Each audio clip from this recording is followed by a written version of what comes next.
Okay, and we're here to discuss the latest public book in your series, the Lucy Montgomery series, Vineyard Victims. And you had mentioned something about, always a question about whether or not you should read these books in order. And is there something different about this as well? Yes, actually there is. Every book can be read on its own, and if you don't read in order, it's okay. You'll get more if you've read from the first. But for the very first time in this book, there's a spoiler for the first book.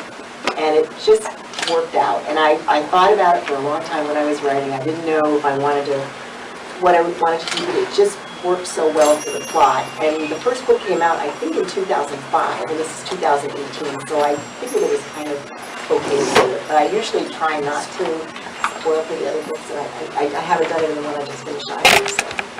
But if you haven't read the first book, the last book won't make any sense. It will spoil first. Yeah. Well, it's very effective. I mean, I've read this book, and I read the previous one, Champagne Conspiracy, and the way you rounded it off, I won't spoil it for you all, but I think it was well worth doing it because it was very effective and very emotionally effective. Yeah.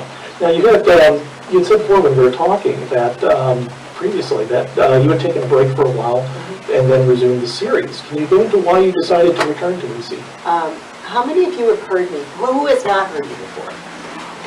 Okay, so the rest of you indulge the story you've heard. But when I started out writing the Merlot Murders, I thought it was going to be one book. And my British literary agent was the one who talked me into writing this Merlot Murders. I was living in England at the time. My Russia book had come out there. So I thought it was going to be the only book. And we were talking about this again, and for you writers in the audience, never do this, because mysteries go in series. And if you think of a book as a beginning, a middle, and an end, that's your arc. And if you write a series, it needs to be a much bigger arc. And I didn't do it because I didn't know that it was going to be so many books. And so I ended up writing 6 books, and the pace they want, and I understand it better since I didn't write one a year, but it's one a year.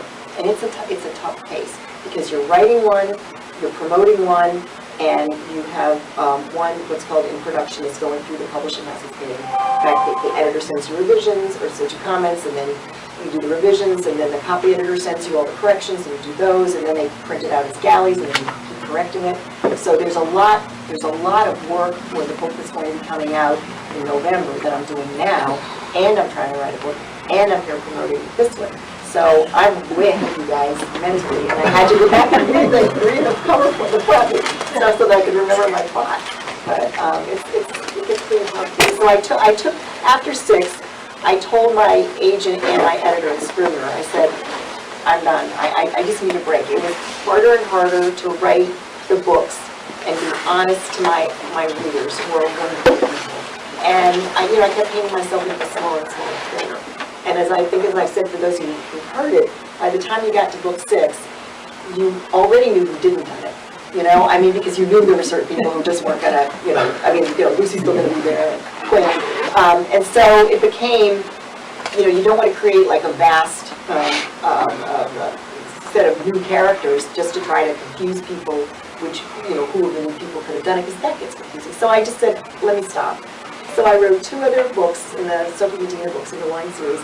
And then I ended up, my agent went to Minotaur, and I moved to St. Martin, Minotaur, the big mystery house, also it's part of McMillan. And they loved the series. And they said, Keith Fallon, who's the senior editor there, said, well, she can't just write 1 book, she has to write 2. And my agent said, she'll do that. And he said, she has to go back to 1 a year, because the Sophie books are 1 every 2 years. And he said, she'll do that. And then he said, and the first one has to be turned in on September 16th, which is my oldest son's birthday. He said, I'll tell her. So that's how it happened. And so now I'm back to 1 a year. But what I learned, and this is true, it's tough to write a book a year, but if you go 1 year without writing a book, fans forget you. They really do. It's very hard to regain the traction or lost ground.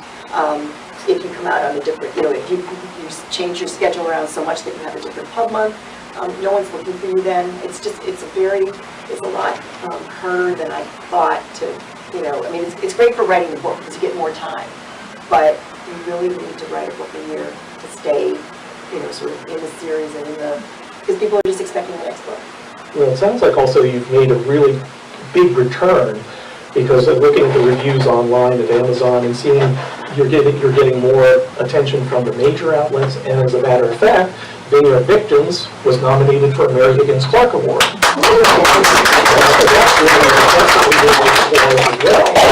Yeah, it's funny because the Mary Higgins Clark Award is now given out at the Edgar banquet in New York, so it's black tie. The invitation always says "Dress to Kill," which is so.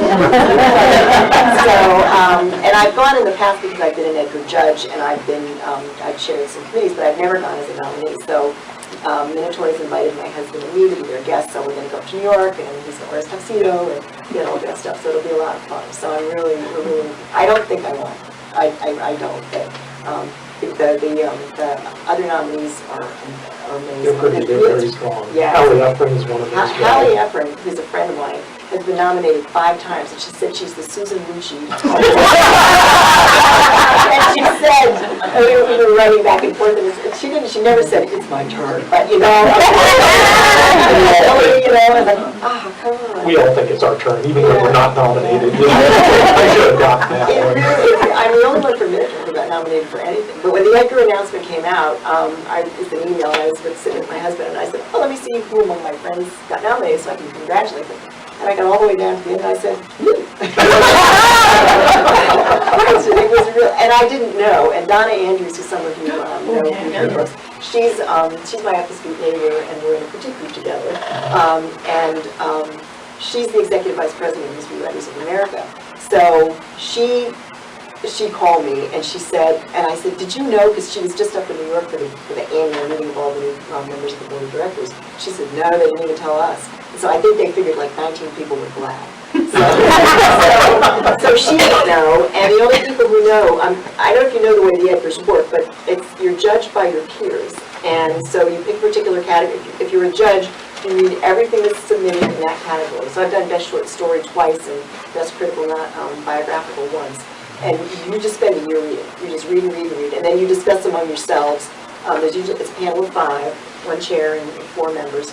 And although Best Novel is 8 people, and they don't have to, I mean, you're talking hundreds of books. And can you imagine reading hundreds of novels in a year when you're working and everything? So they sort of split it up. But at the end of, by the end of December, among yourselves, you vote for the winner. And so you 5 know the winner. Marjorie Flax, who's the executive secretary at MWA, she knows, and then the general awards chair knows, and that's it. And so the winner's already been chosen. But so from Edgar Allan Poe's birthday at the end of January until dinner at the end of April, you get to think it could be me. Which is really fun. I'm sure it's a great feeling. It is. Absolutely. One of the things that impressed me about your series is the emphasis on history.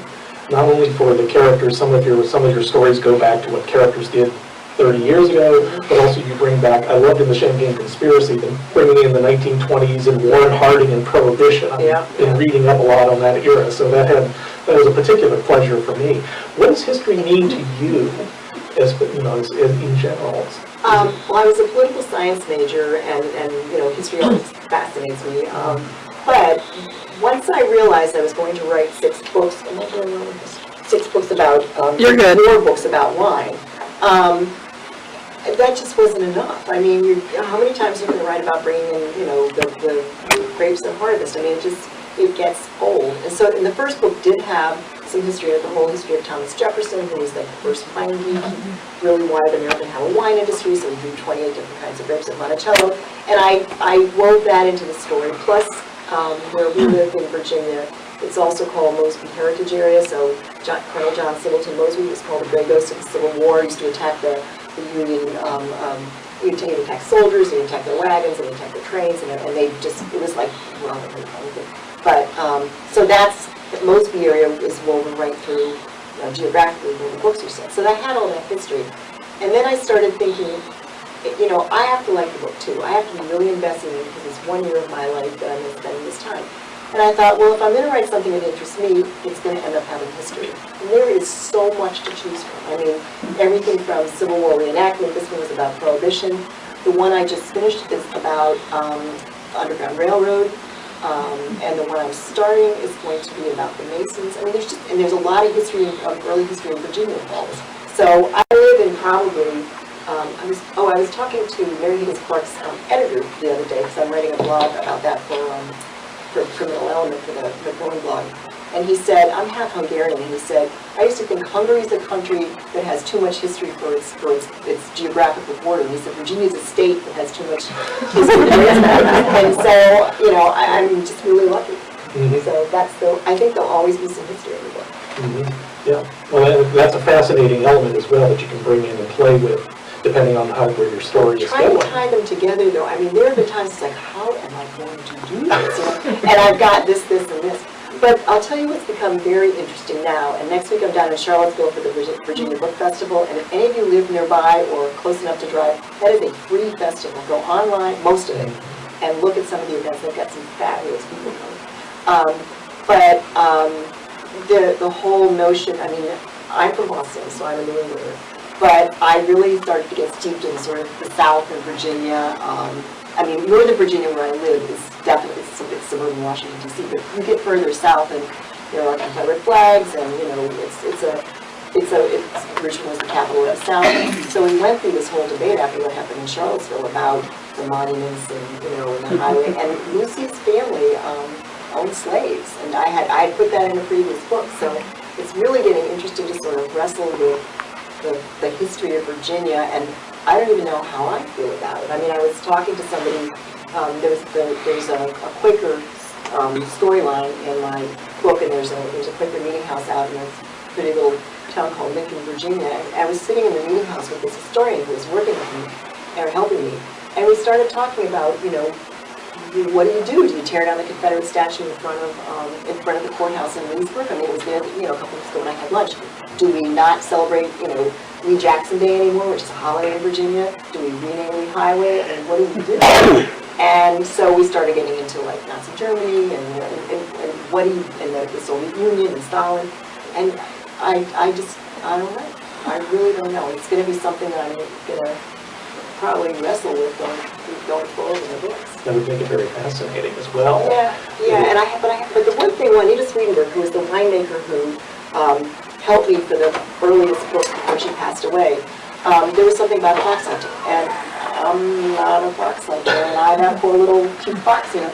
And she said, Ellen, Lucy is. I mean, that's her, you know, that's her life, and you need to.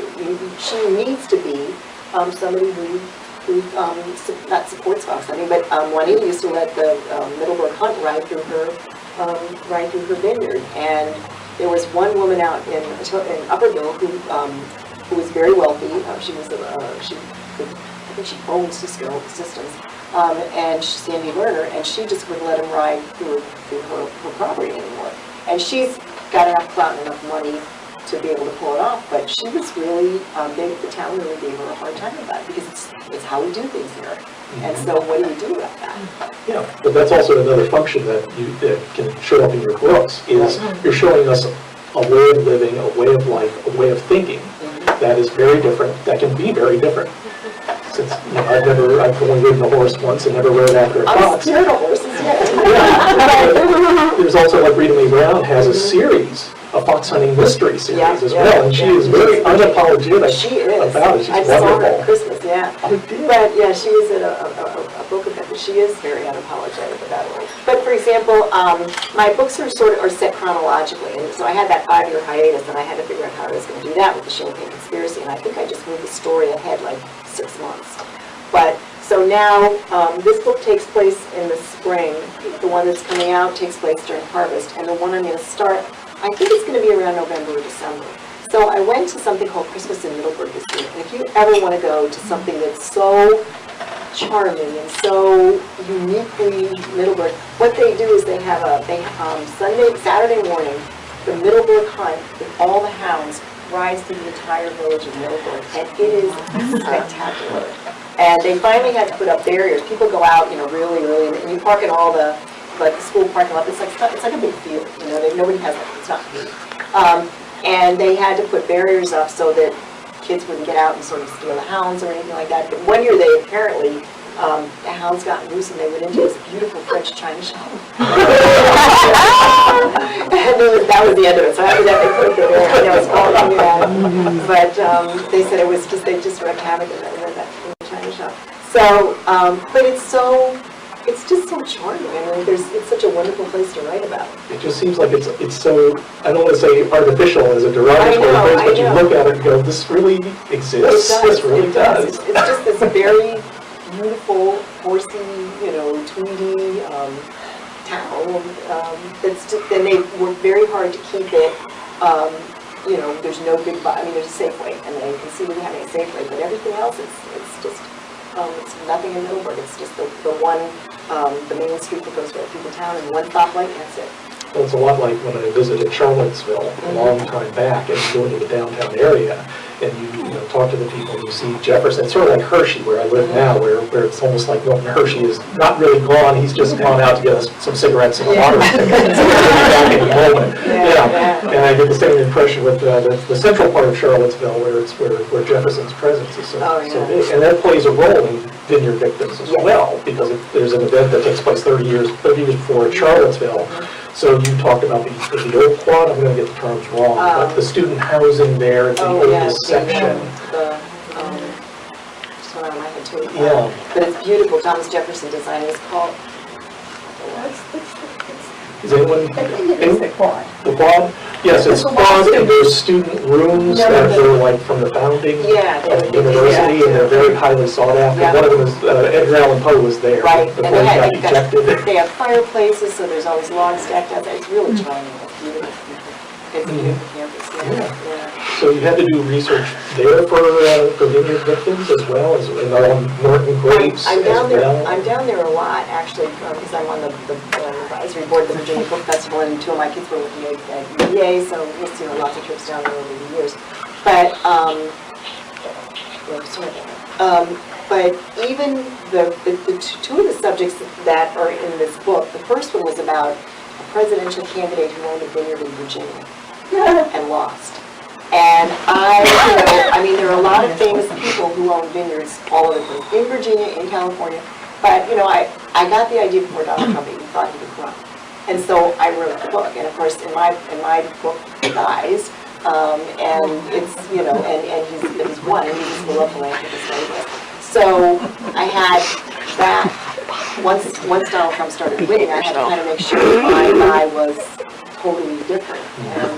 And then the other thing was, there's a racially motivated murder down in Charlottesville, and I wrote that before the events of last August. So, it's really been. Sometimes history doesn't repeat itself, but it rhymes. Yeah, because we were talking about it at the meeting for the book festival, like how are we going to discuss it? The rest of the country calls it Charlottesville, they call it August 12th. And how are we going to talk about it? So, in terms of the dialogue in Charlottesville, I'm sure it's going to be part of the book festival.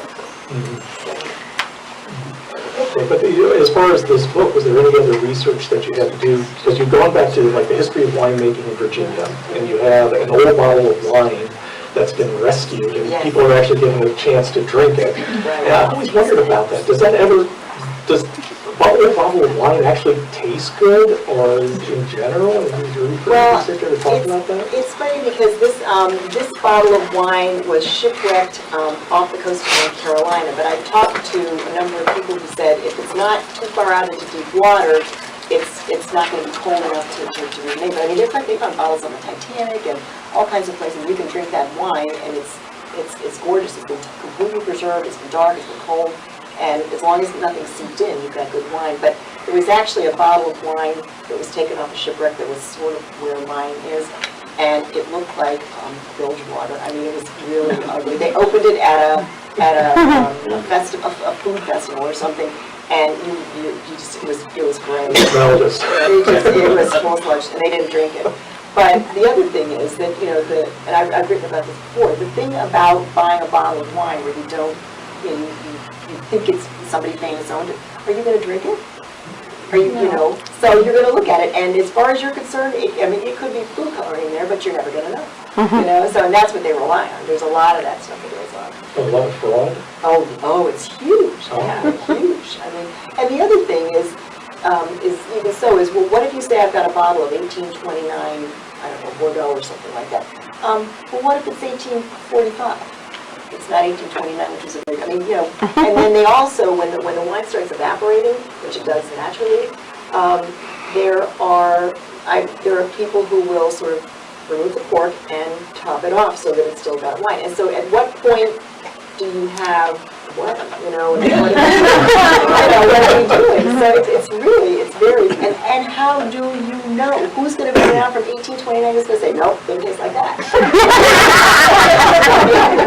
So, I don't think so people's taste buds different. Yes. I mean, I don't have that kind of sensitivity to wine to look at, oh, this has leather notes, this has notes. I do that. You don't? No. Oh, my husband still orders the wine when we go out for dinner. I said, no idea.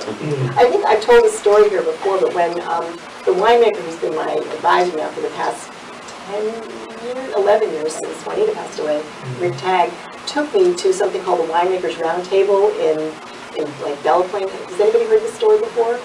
Okay, so we go out there, and it was in spring, and it was like right after the first Sunday we went, and I had given up wine. So we go out there, and what they do is they had a couple of wine barrels, and then everybody brings their problem child bottle, and they put it in a brown paper bag so it's going to be blind, and you don't know what you're tasting. And I'm looking, there's like 30 bottles in brown paper bags. So they have this huge long table. It's probably as long as this room, and they've got chairs on every side. They've got pitchers of water, and they've got a wine glass and a glass of water, and they've got bread so that you can have something between tasting. And then they've got a pad and a pencil.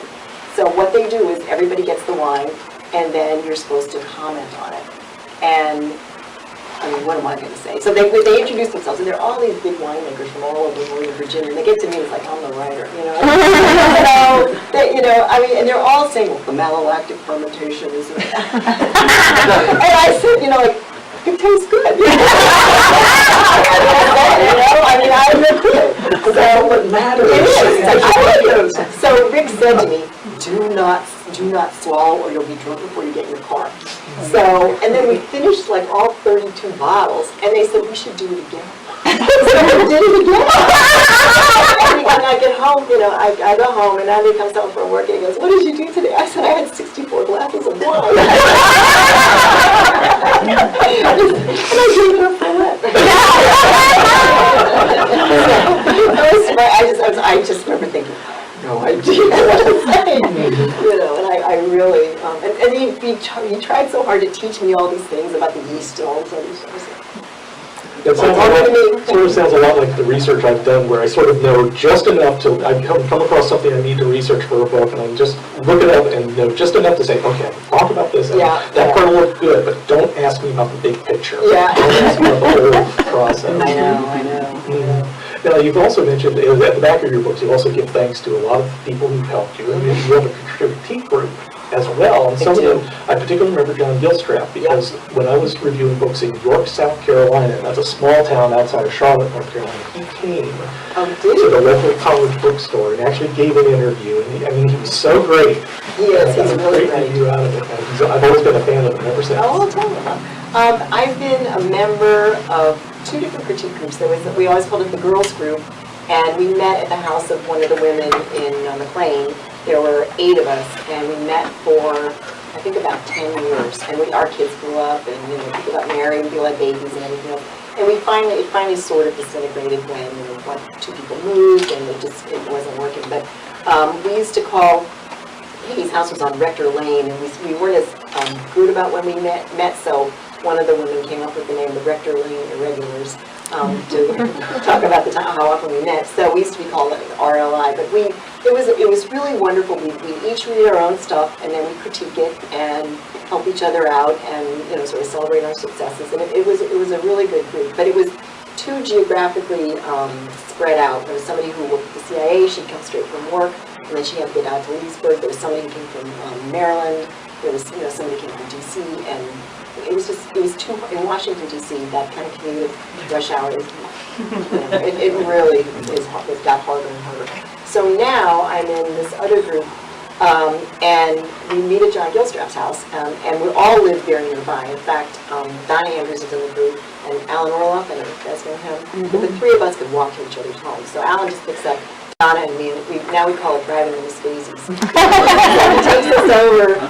Every year we give him a Barnes & Noble gift card and a sign for the Miss Daisies to hope, But John lives very near. And then Art Taylor, I don't know if you know him. He's a professor at George Mason, and came out with an award-winning series of short stories. He's won a lot. He's been nominated for a lot of awards for short stories.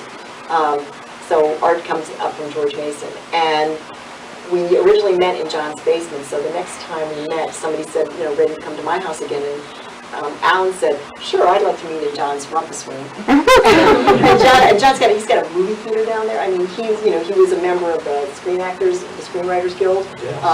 Because he wrote a lot of, He wrote screenplays for Vino De Laurentiis.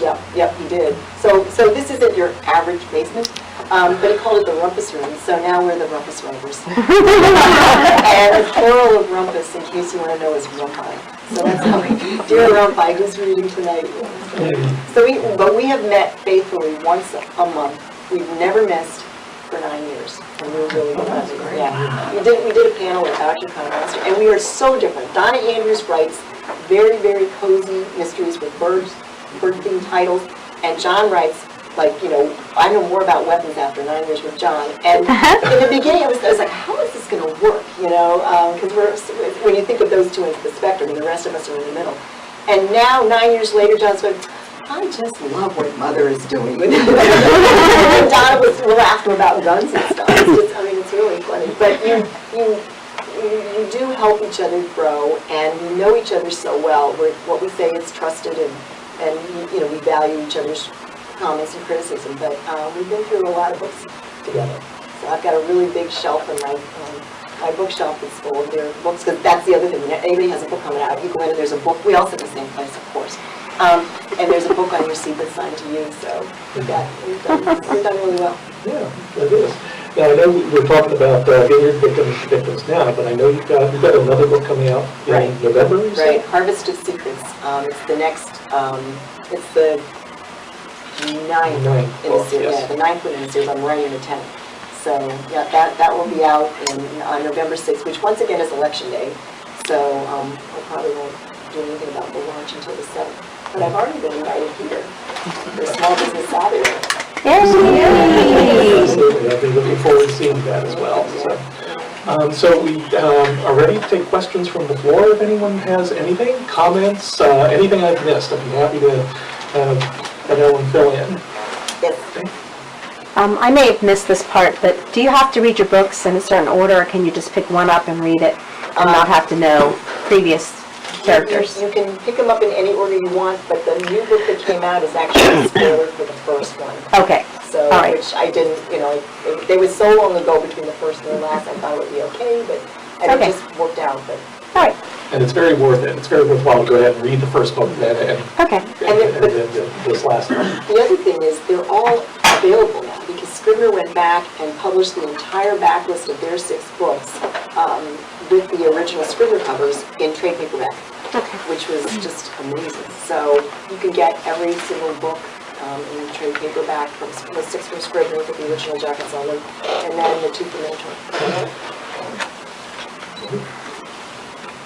There was once a time before you had written a book, and how did you go from that moment when you said, I'm going to do this, to getting an agent and getting published? What is that step-by-step process? One thing I would say, go on my website, and there's a blog there called My Steps, how I publish. It took me 14 years. Yeah, I think so too. Well, this book, interestingly, was dedicated to my English teacher, my 11th grade English teacher in Connecticut, who really taught me how to write. And through a friend who I ran into at a reunion, he put me in touch with her, so she knows. And I've just had the most wonderful exchange of letters from my English teacher of 47 years ago, who just quit teaching. And it's been really, really moving. And, she said, just to know after all these, that you made a difference in somebody's life. And I said, I told her exactly what, how she taught me how to write. She used to make us, in the beginning of the year, we started writing 3-paragraph essays. And she made us write all the time. The number of weekends, I was like, I gotta write another essay, gotta write this, gotta write that. And on the last day of class, she walked around, and at everybody's desk, she didn't say a word, she put down 2 pieces of paper to write. And it was the first thing you wrote and the last thing you wrote. And that's what I knew. And I looked at it and I thought, who wrote that? And that's when, and it was that was it. And so ever after that, I just knew I loved to write. She was an amazing teacher. Well, that is a very important lesson, that it's not just what you write, it can be what you rewrite and what you write later. Everything is an editing. Everything is an editing. Yes. Question? I love Thelma and her Malachi. Is she based on anyone? What made you come up with a character like her? 2 things. There was a little ice cream parlor in Great Falls, Virginia, that used to be on the way to my parents' house, called Thelma's Ice Cream. And so I kind of got it. It's not torn down. It's this assisted living home. But I like that. And then my husband's French, and every so often he'll say something that's sort of like French into English kind of thing, and I'm always great. He goes, "What do I say now?" But I just, and so there has to be, one person who's the center of the universe in a small town, and I just made it her. And plus, I love the idea of a general story. There is a general story. There's an Atoka Road, and there's a farm named Atoka, and there's Atoka real estate, but Atoka was my invention. Yeah. But there was a general story on Atoka Road, so I thought I need a general story. Any other questions? Oh, yes, ma'am. You've written double exposure, triple exposure. Multiple exposure, ghost image. Oh, okay. Are you going to write it? I would love to, but I mean, it's just a little different, Yeah, I really like those because of my background in journalism and the international aspect of it, and I don't. This is a series with your photojournalist. Yeah, so I don't think it's on the wall there. Yes, multiple exposure. I don't think it's going to happen. One of the big things that drives your future in publishing is do your book sell. And I lost 2 editors during those 2 books. I ended up having an outside editor because nobody in the house was editing mysteries anymore. And then I had like 2 publishers. One was leaving for law school. And the books never went anywhere. And if people don't know about them, they're not going to buy them. If they don't buy them, they don't make money. I just got my royalty statement the other day, and I looked at it, and I thought, there's such a thing as earning out your advance so that you're making money on your books. And I've made money on every single book I've written, including, I just earned out on a year after Champagne Conspiracy came out. So I have that history, but I'm not going to earn out on the advance for those 2 books. And ergo, people are going to look and say, it's going to be money. I think. And I wrote my agent the other day and I said, I think I'm never going to write anymore. They're just a little bit different twist on, the wine country books. They are, yeah. It was good to take a break because I'm glad when I came back. I think 5 years away doing something different really gave me a different view for the wine country books. I feel like they're stronger than the other ones. You have a question? Well, so this Rumpus Room, it sounds like there's quite a lot of inspiration and ideas and things that I'm sure float amongst you and your other writer friends. What do you do when you lack inspiration, though? What gets you going, the creative juices flowing? It's funny because my husband and I are taking an art class at the Smithsonian, through the Smithsonian Associates program, and the teacher was saying the same thing. It's like, well, what if the muse doesn't come back? And it does. It has to, because it's your job. If you're writing on, with a deadline and you've signed a contract and people in New York are going to be going to work because they're going to make your book, something that can be sold in a bookstore, you get inspired every day. It's just the way it is. But what I found, not to be, giving sort of a smart aleck answer, is that the reason people get writer's block is they don't know where they're going. They don't know what to say. And I've always found every time that happens to me, to not panic, to stop, to back up, and to realize I don't know what I'm writing about. I don't have enough information, I don't have a clear idea of the character, I don't know the setting, and I have to fix that. And once you fix that, you can go ahead. And the other thing is ideas, I think with writers, all my friends, we're always writing stuff down all the time. I mean, the newspaper, there's ideas everywhere if you pay attention. Yeah, it's easy to get the ideas. It's difficult to take that one idea and turn it into a book. It's always brilliant in your head, you know? Oh, absolutely. And especially if you're in the middle of writing one and you get the idea for another one. Yeah. And that's when you have to take a day or so and write that down and then put it away. Yeah. Lock it in the trunk because you can't let yourself get, that's your brain distracting you because you're worried about the work you're doing and bringing it out. Yeah. Speaking of distractions, do you have a place and a time that you write? I mean, like I an do. 8-to-5 job or? Well, yeah, I have an office and I'll write there and then sometimes I'll move to the couch. That's one of the benefits of being self-employed. And the cat likes that because she comes and joins me. But I do. What I've learned to do is write on my laptop and not turn the internet on and no dinging bells. Yep. So and I have a word count, as unsexy as that sounds. I have like, on a day it'll be 1,000 words. When things are pretty bad, it can be up to like 1,300 or 1,400 when I've got to finish a draft. And I have a schedule. And so I keep track of what I've done every day and when I've met my quota. And when I've met my quota, I stop and I do something else. Because the older I get, the more, I used to write all the time. And now I can't. I need other things. You need to sort of restock the well. That's what that hence the painting class, just something different to do. So I try to now, when I have those hours that I'm going to write, I don't finish until I've done it.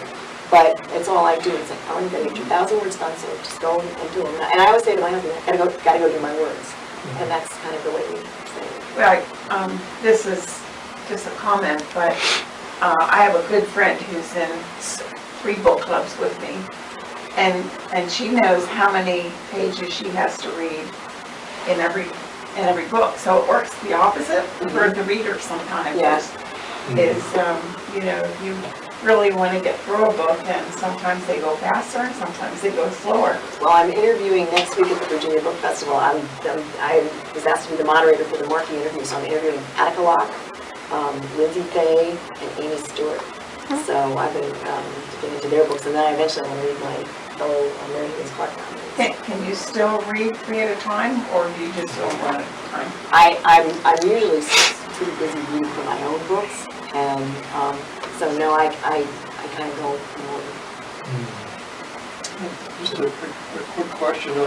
I noticed your books tend to be around 250 to 280 pages. Did your editor advise you to tell your story in that? The contract actually has a specified number of words. It's like 80,000, and otherwise you've written a novella, and you can't really turn in something that's kind of short. So here it is. I mean, so they want a certain length.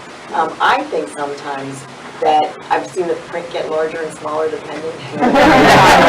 Honestly, it's about paper. And early in the Scrivener books, if a chapter ended on a certain page before the next chapter started, it would be blank. So and they stopped doing that. I mean, because that's a lot of pages that are wasted a lot of. So my books tend to be about 80. They've kind of grown to about 85, 86, 88,000 words. But I never planned it that way, but it just turns out that way. They're like 22 chapters, 23 maybe. And I never say that's what I'm going to do. Donna, for example, she'll write, and I think John too, and then they go back and put the chapters in. And Donna can write all over the place. I'm linear.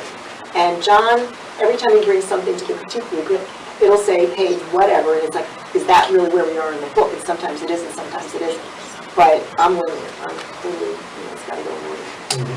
When they bring in their stuff, is it polished, or is it something like you kind of like go, did you really think to bring this in? I mean, I've worked with a critique group as well, so Yeah. I've seen various, I've seen everything. We as know well. each other well enough now to be able to bring in first drafts, and you really need to be kind to the first draft, because the first draft is rough. And